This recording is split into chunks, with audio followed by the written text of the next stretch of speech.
ദൈവനാമത്തിന് മഹത്വം ഉണ്ടായിരിക്കട്ടെ. ഞാൻ ജിൻസ് ജോൺസൺ, മാർത്തോമ ചർച്ച് വാളകം സഭാംഗമാണ്. ജേണി ത്രൂ ദ സ്ലാംസിൻ്റെ 201 ദിവസത്തിലേക്ക് ഏവർക്കും സ്വാഗതം. ഇന്ന് നമ്മൾ ചിന്തിക്കുന്ന വേദഭാഗം സങ്കീർത്തനം 109 1 മുതൽ 11 വരെയുള്ള വചനങ്ങളാണ്. സങ്കീർത്തനം 109 വിലാപത്തിൻ്റെ അഥവാ ശപിക്കുന്ന സങ്കീർത്തനമായി പരാമർശിക്കപ്പെടുന്നു. നുണകളും ഉറപ്പുളവാക്കുന്ന ആരോപണങ്ങളും കൊണ്ട് തന്നെ ആക്രമിച്ച തൻ്റെ ദുഷ്ടശത്രുക്കളെ വിധിക്കാനും ശിക്ഷിക്കാനും ദാവീദ് ദൈവത്തോട് ആഹ്വാനം ചെയ്യുന്നു. വളരെ ശക്തമായ ഭാഷയിൽ കണക്ക് തീർപ്പാൻ ദാവീദ് ദൈവത്തോട് ആവശ്യപ്പെടുന്നു. ശത്രുവിൻ്റെ ഭാര്യ വിധവയായും കുട്ടികൾ ഭിക്ഷക്കാരായി മാറുന്നതിൻ്റെയും വിവരണം വളരെ കഠിനമായി തോന്നുന്നു. ദാവീദ് യഥാർത്ഥത്തിൽ വാൾ കയ്യിലെടുക്കുന്നില്ല.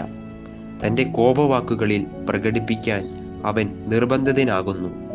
എന്നാൽ പ്രതികാര കർത്താവിൻ്റേതാണെന്ന് ദാവീദ് മനസ്സിലാക്കുന്നു.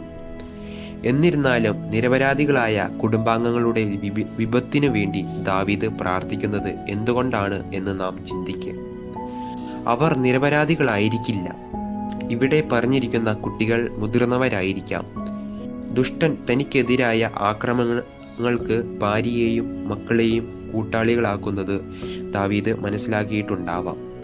അദ്ദേഹത്തെ അപകീർത്തിപ്പെടുത്തുന്നതിൽ അവർ പങ്കാളികളായിരിക്കാം.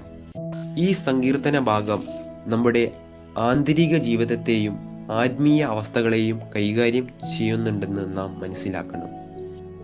നമ്മുടെ ദൈനംദിന ജീവിതത്തിൽ നാം കണ്ടുമുട്ടുന്ന ഏതെങ്കിലും ആക്രമണങ്ങളോടല്ല, മറിച്ച് നമ്മുടെ ആത്മീയ ജീവിതത്തെ ദുർബലപ്പെടുത്തുകയും ഉപദ്രവിക്കുകയും ചെയ്യുന്ന ദുരാത്മാക്കളെയാണ് നാം ശ്രദ്ധിക്കേണ്ടത്. ഈ വേദഭാഗം പഠിക്കുമ്പോൾ നാം മനസ്സിലാക്കേണ്ടത്, നമ്മൾ ദുഷ്ടന്മാർക്കും വഞ്ചകന്മാർക്കും എതിരെ പ്രാർത്ഥിക്കുകയും അവരെ സ്നേഹിക്കുകയും ചെയ്യുമ്പോൾ നമുക്ക് കിട്ടുന്നത് വിദ്വേഷവാക്കുകളായിരിക്കാം. നമ്മൾ അവർക്ക് നന്മ ചെയ്താൽ അതിനു പകരം കിട്ടുന്നത് തിന്മയായിരിക്കും. എങ്കിലും അവർക്കു വേണ്ടി പ്രാർത്ഥിക്കുവാനും അപേക്ഷിക്കാനും നമ്മൾ തയ്യാറാകണം. അവർ ചെയ്യുന്ന കുറ്റങ്ങൾക്ക് അവർ വിസ്തരിക്കപ്പെടുമ്പോൾ അവർ കുറ്റക്കാരായിരിക്കാം. അങ്ങനെ എങ്കിൽ അവരുടെ പ്രാർത്ഥന പാപമായി തീരും. അവരുടെ ആയുസ് കുറഞ്ഞു പോകും. അവരുടെ സമ്പത്ത് നശിച്ചു പോകും. അവരുടെ കുടുംബം നശിക്കും എന്ന് നമ്മെ ഓർമ്മപ്പെടുത്തുന്നു. അതുകൊണ്ട് നമ്മുടെ ചുറ്റുമുള്ളവർക്ക് വേണ്ടി നമുക്ക് അവരെ സ്നേഹിക്കുവാനും കരുതുവാനും നമ്മൾക്കിടയാകട്ടെ എന്ന് അപേക്ഷിക്കാം. നമുക്ക് പ്രാർത്ഥിക്കാം.